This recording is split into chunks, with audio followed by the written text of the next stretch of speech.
መፈንቅለ መንግስት እያሴራችሁ ያላችሁ አባቶች ይረፉ፣ አይሳካላችሁም። ይህን ንግግር ያደረጉት ጠቅላይ ሚኒስትር አብይ አህመድ ናቸው። ከአንድ ዓመት በፊት በፓርላማ በነበራቸው ስብሰባ ላይ በትላንትናው ዕለት ደግሞ እንዲህ አሉ። ገዱን ከአንዴም ሁለቴ ኤርትራ ልኬው ነበር። የላኳቸው የትግራይ ህዝቤን አታጎሳቁሉ ብዬ ነው። አቶ ገዱ ህሊና አላቸው፣ ክር አላቸው። እዛ ለምን ጉዳይ ሄደው እንደመከሩ እርሳቸውም እኛም ሻቢያም ያውቃል በማለት ገዱ ያኔ ከሻቢያ ጋር ምን እንደመከሩ እንደሚያውቁ፣ ነገር ግን አቶ ገዱ ወጥተው እንዲናገሩ እድሉን ሰጥቷል። ኢሳያስ አፈወርቂም አብይ አህመድም የቀጠናው አባወራ የመሆን ብርቱ ፍላጎት አላቸው። የፍላጎታቸው ሁለቱን መሪዎች አጋጭቷል፣ አቃቅሯል። የሁለቱ መሪዎች በቀለበት የታሰረ ግንኙነት የተበጠሰውም አብይ እንዳሉት የኤርትራ ሰራዊት በትግራይ ጭፍጨፋና ጥቃቶችን በመፈጸሙ አይደለም። የአፍሪካ ቀንድ ፖለቲካን በንቃት የሚከታተሉት ፕሮፌሰር አሌክስ ዱዋልና ማርቲን ፕላውት ለሁለቱ መሪዎች መቃቃር ምክንያት አብይም ሆኑ ኢሳያስ የቀጠናው አባወራ የመሆን ካላቸው ብርቱ መሻት የመነጨ እንደሆነ አስረግጠው ይናገራሉ። ኢሳያስ አፈወርቂ በኢትዮጵያ የውስጥ ፖለቲካ እንዳሻቸው የመፈንጨት እድሉን ሲከለከሉና የቀጠናው አባወራ የመሆን ህልማቸውን ለማሳካት የአብይን መንግስት ማዳከም ምርጫቸው አድርጓል።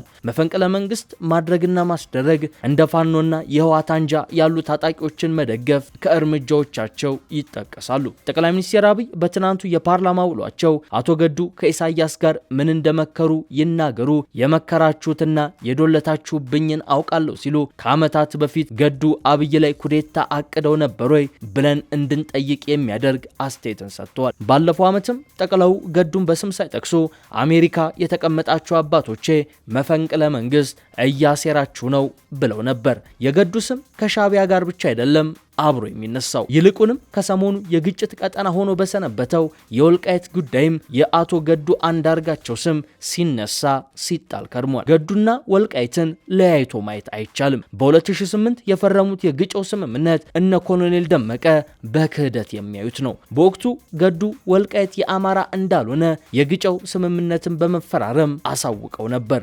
እነዚህን ሁለት ጉዳዮች እንዲሁም በጠለምት ወልቃይት ቀጠና የነበረው ውጊያ ዓላማው ምን እንደነበር በዝርዝር እንመለከታለን። አብራችሁን ቆዩ።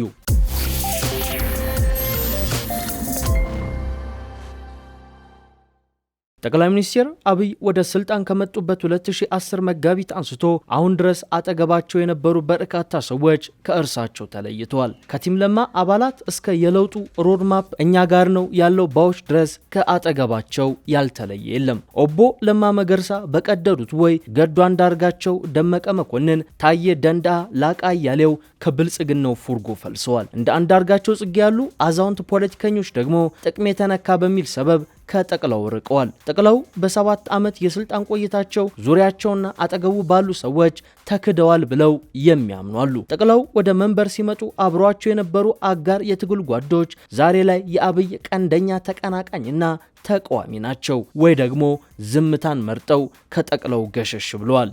ለዛሬው አቶ ገዱን ነጥለን እንመልከት።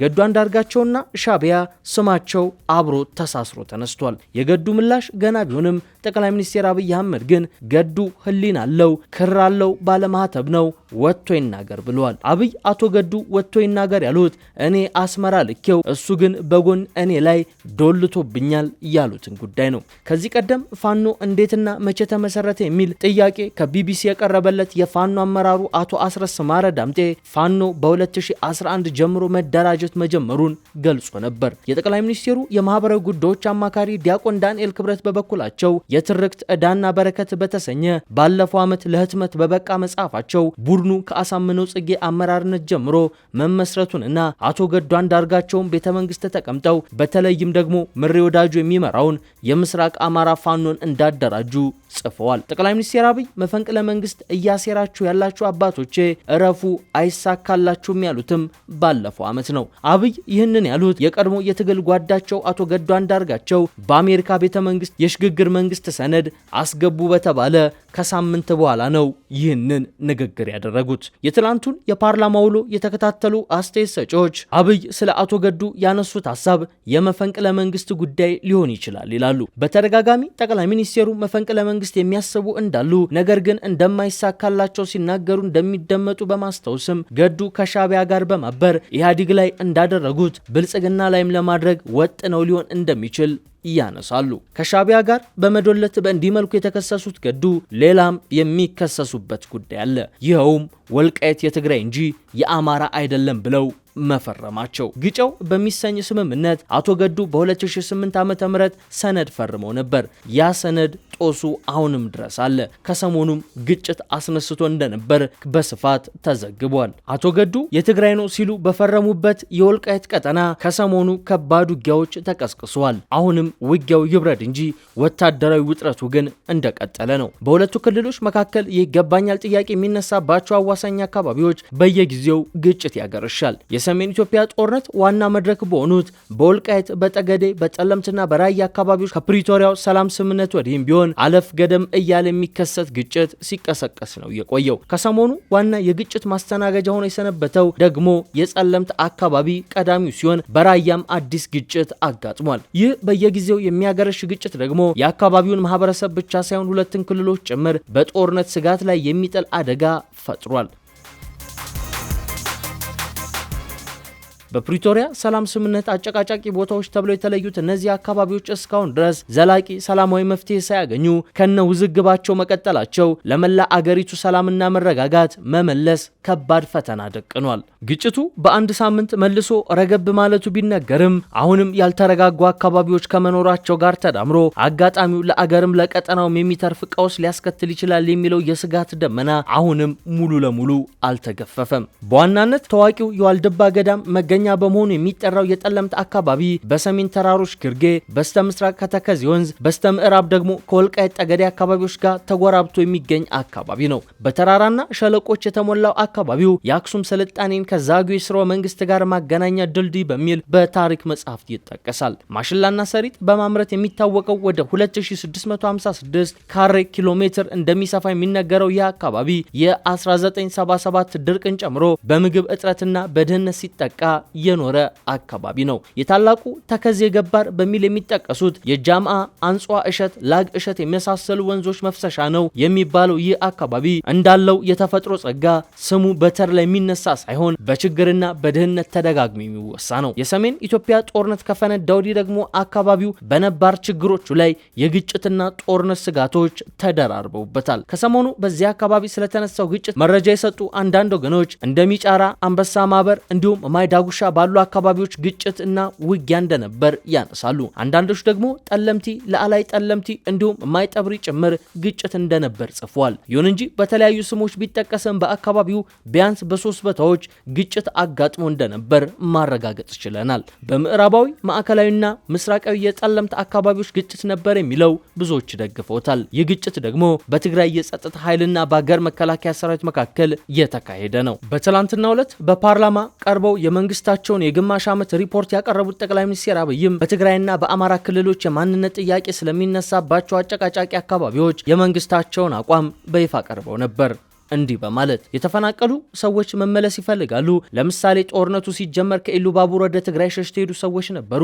የዚህ አካባቢ ህዝብ ግን መመለሳቸው አይቀርም ብሎ ከእርሻቸው ቡና ለቅሞ ገንዘቡን በባንክ ያስገባላቸው ነበር። በጠለምት የተፈናቀሉ ሰዎችን እንደመለስን ሁሉ በራያም የሆነው ይኸው ነው። የቸገረን የወልቃይት አካባቢ ነው። ሆኖም ስደት፣ ስቃይና መፈናቀል ዘርተው እርዳታ ከውጭ የሚጠብቁ አካላት አሉ። ተፈናቃይን መያዣ ያደረገ ፖለቲካ ኢትዮጵያ ውስጥ አለ።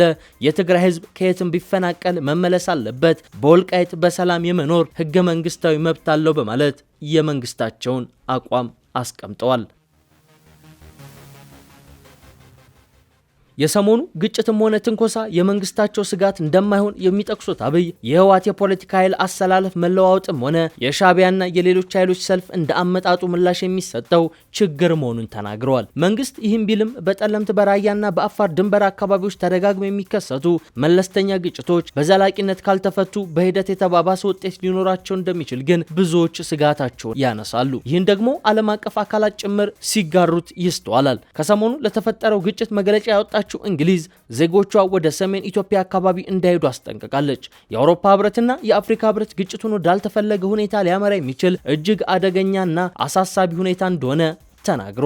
የተመድ ዋና ጸሐፊ አንቶኒዮ ጉተሬዝም ይህንኑ ስጋት አስተጋብተውታል። የትግራይ ፖለቲካን በመከታተልና በመተንተን የሚታወቀው ዳንኤል ብርሃኔ በግሉ የዩቲዩብ ሚዲያ ላይ ስለ ሰሞነኛው ግጭት ባቀረባቸው ትንተናዎች የጉዳዩ መነሻ ምን ሊሆን እንደሚችል የራሱን መላምት እንዲህ ሲል ያስቀምጣል። ጸለምት መሃል ላይ ሲዋልል ነው የቆየው። በራያ ተፈናቃዮች ብቻ ሳይሆኑ አስተዳደር ተመልሷል። እንደ አላማጣ ካሉ ከተሞች ውጪ በብዙዎቹ የጸጥታ ኃይልም አለ። ከአንድ ዓመት ተኩል በላይ ሲዋልል ነው የቆየው። ከሰሞኑ አስተዳደር ለመመለስ ቅዳሜና እሁድ ሙከራ ተጀምሮ ነበር። ማይዳጉሻ አካባቢ ጭምር ኃይል ገብቶ ነበር። በማግስቱ ሰኞ ግን ግጭት ተፈጠረ። ወደ መሃልና ወደ ምስራቅ ባሉ የጸለምት አካባቢዎች ደግሞ ፍጥጫ ቀጠለ። መከላከያ ወደ ቦታው ገብቶ እዚህ መሆን እንደማይችሉ ነገራቸው። ማክሰኞ ደንበኛ ውጊያ በእነዚህ ቦታዎች መደረግ ቀጠለ። ማክሰኞ የድሮን ጥቃት ጭምር ነበር ብሏል። ስለ ጉዳዩ መነሻ ሐሳብ ሲሰጥም እንዲህ ይላል ዳንኤል ብርሃኔ። ህወሓት ከዚህ አጋጣሚ የፖለቲካ ትርፍ ለማግኘት ሊጠቀም ይችላል። ለሰራዊቱ ሞራል መገንቢያነት ብቻ ሳይሆን ለተፈናቃይ ግድ የለህም የሚለውን መለወጥ ይፈልጋል። የአሜሪካ አምባሳደር ሁመራ መሄዱና የሰጠው መግለጫ ለዚህ ሰሞነኛ ግጭት ግብአት ሊሆን ይችላል። ከምርጫ ቦርድ የምርጫ ካርታ መግለጫ ይልቅ የአምባሳደሩ በዚያ መገኘት ሰበብ ሊሆን ይችላል። የጽምዶ ፕሮጀክት ከጀርባ ያለበት መሆኑን የሚያሳይ ነገር ግን የለም። ሌላው የፌዴራል ጫና መብዛት ሊሆን ይችላል መነሻው። የተቀናቃኝ ጡንቻን መፈተሽና የውጊያ ዝግጅትን መፈተን ከሁለቱም አካባቢ ያለ ፍላጎት ሊሆን ይችላል። በፌዴራል በኩል የትግራይ ህዝብ ተሰላችቶ በህወሓት ላይ ሊያምጽና እርምጃ ሊወስድ ይችላል የሚለውን እየጠበቀ ያለ ይመስላል። በስተመጨረሻ ሀራ መሬት በሚለው ኃይል እርምጃ በመውሰድ ጉልበትና ወጪውን ለመቀነስ ሊፈልግም ይችላል። ቲዲኤፍ ተሰላችቶና አቅሙ ዝሎ ይበተናል የሚል ግምገማም ሊኖረው ይችላል። ለጠለምቱ ግጭት ጠንካራ አጸፋ በመስጠት ለቀጣይ ትንኮሳዎች ማሳሰቢያና መልእክት ለማስተላለፍም አስቦ ሊሆን ይችላል። ከሶስት አካላት ማለትም ከፋኖ ከህወሓትና ከኤርትራ ጋር መዋጋት አዋጭ ባለመሆኑ በዚህ መሰሉ አጋጣሚ በመጠቀም ነጥሎ ቲዲኤፍን ለመምታት ሊጠቀምበት ይችላል በማለት ከግጭቱ በስተጀርባ ሊፈተሹ የሚገባቸው ያላቸውን መላምቶችን ዘርዝሯል።